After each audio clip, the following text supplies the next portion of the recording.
Hey, it's Iris Smith here, helping you to find a new job you love and care about and build a career that works for you. And in today's video, I'm going to be answering a question that I hear a lot, and that is, can you really switch careers without starting over? Spoiler alert, the answer is yes, you can.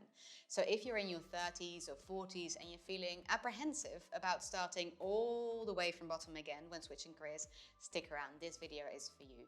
I'll be sharing a few tips on how you can change careers without starting over, and I'll let you in on a little secret on how to get a head start. So if all of this sounds great, and perhaps you've watched one of my previous videos, then be sure to like this video, subscribe to my channel, and hit the bell right next to it so you get a little nudge whenever I post a new video.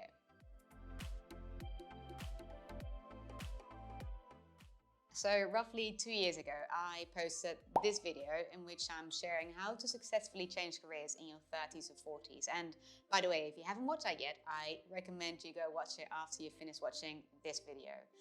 Now, what I realized after posting that video is that a lot of people in their 30s and 40s worry about having to start all over again if they're changing careers.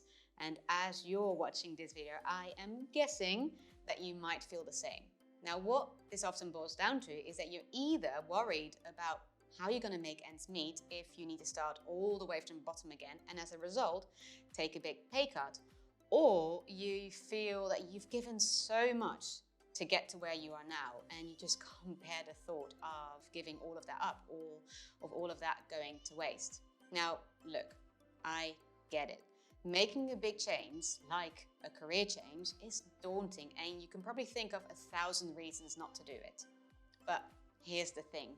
When you set out onto a path in the unknown, like a career change, your brain will go into overdrive. Your brain doesn't like venturing out into the unknown. It doesn't like uncertainty. It likes predictability. It likes to know what's happening. That's the way it's wired. And on top of that, you have a natural tendency, like everyone else on this planet, to want to avoid unpleasant thoughts, emotions, or experiences, sometimes at all costs. This is your survival instinct at play, and it's trying to steer you away from anything unpleasant or uncertain because it could potentially be dangerous or harmful. Now, this survival instinct is a leftover from way back when we were still living in caves, and something uncertain or unpleasant could in fact have been dangerous or harmful. But over the years, hundreds of years, the world around us has changed a lot. And unfortunately, your survival instinct, our survival instinct, hasn't. And so what happens is that it still fires up when faced with something uncertain or unpleasant, even though it might not be that dangerous or harmful anymore. So what that means for changing careers is that you are literally trying to go against your survival instinct, or trying to go against something that's very natural, your natural tendency, which is tough, but certainly not impossible. How do you do this? Well, the first thing is by remembering that a lot of things worth achieving are at some point unpleasant or uncertain. The second thing is to be aware of your brain's tendency to want to avoid these unpleasant or uncertain situations. And so it's going to come up with as many reasons as it can not to change careers. And you have to be really critical of these reasons. Don't accept everything that your brain is telling you. Okay, so now that is out of the way, we can get to the juicy bit, and that is how you can change careers without starting over. Now, I have good news and bad news. The bad news is that some careers will require you to start over. There's no way around it. So for example, if you want to become a surgeon, then yeah, you got to start from the bottom. There's no shortcut to that. The good news is that most careers you can start building while still in your current job or career, so you'll have made a lot of momentum and taken some important steps by the time you're actually ready to change careers and by the time you hand in your notice. One of the biggest mistakes people make about change careers, or one of the biggest misconceptions about changing careers, is that it usually involves one big leap. You go from where you're right now to where you want to be. One big jump, one big leap from A to B. But that's not how it works. As a rule of thumb, people who make successful and sustainable career changes do so one step at a time over a period of 1, 2, or even 3 years. And during that time, they set up side projects, passion projects, and undertake other types of extracurricular ventures. They sign up for courses, they get a new degree, And often they do all of that while still being in their current job or career. Now, yes, I admit that is hard. That is really, really hard. But they make it work. They make it a priority and work on these things in the evenings and weekends. Now, all of these extracurricular ventures give them the opportunity to build new valuable skills, to gain very important experience and to expand their network. So by the time that they're actually ready to change careers and hand in a notice, they already have made so much progress that the gap between A and B is a lot less significant. So they still maybe need to take a pay cut, but it's a lot more manageable than if they had tried to get that new job without all that extra experience. Okay, now finally, one tip to give you an extra head start, and that is don't search for jobs on job boards, but instead focus on creating your own opportunities. Job boards are honestly one of the worst ways to find a new job, especially when changing careers. So please do yourself a huge favor and stay away from them.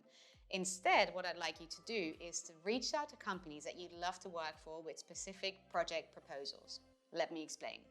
Let's say you have this one company that you love to work for. Now, ideally, you've already met someone who works there through an informational interview.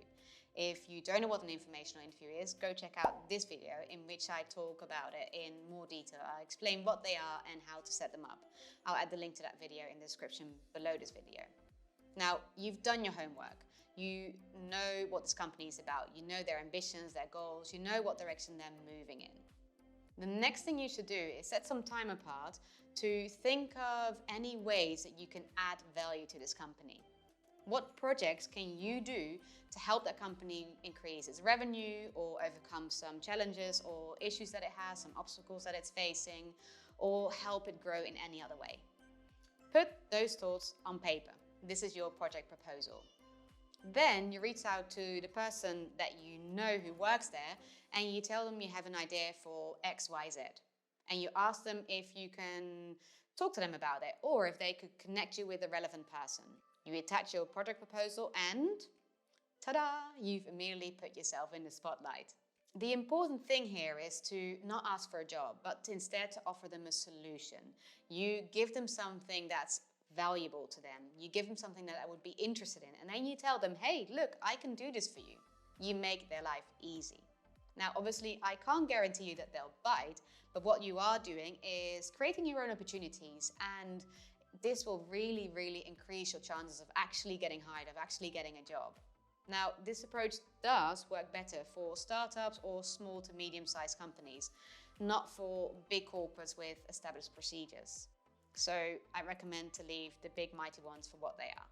So there you have it. The answer to the question, can you really change careers without switching over? I hope you found this video helpful. If you want more resources on changing careers, be sure to check out my website, irissmith.com. And whilst you're there, check out my career change quiz to help you figure out which stage of career change you're in and what that means for the next steps that you should be taking. Thank you so much for watching. Please like this video if you found it helpful, subscribe to my channel and hit the bell right next to it so you'll never have to miss any of my upcoming videos. I'll be taking a little break from posting new videos during the month of April as I'm working hard on a new career change course that will launch in May. I'll add the details to that in the description below this video. But if you want more right now, then make sure you watch this video in which I'm talking about 10 things that you must know if you want to change careers.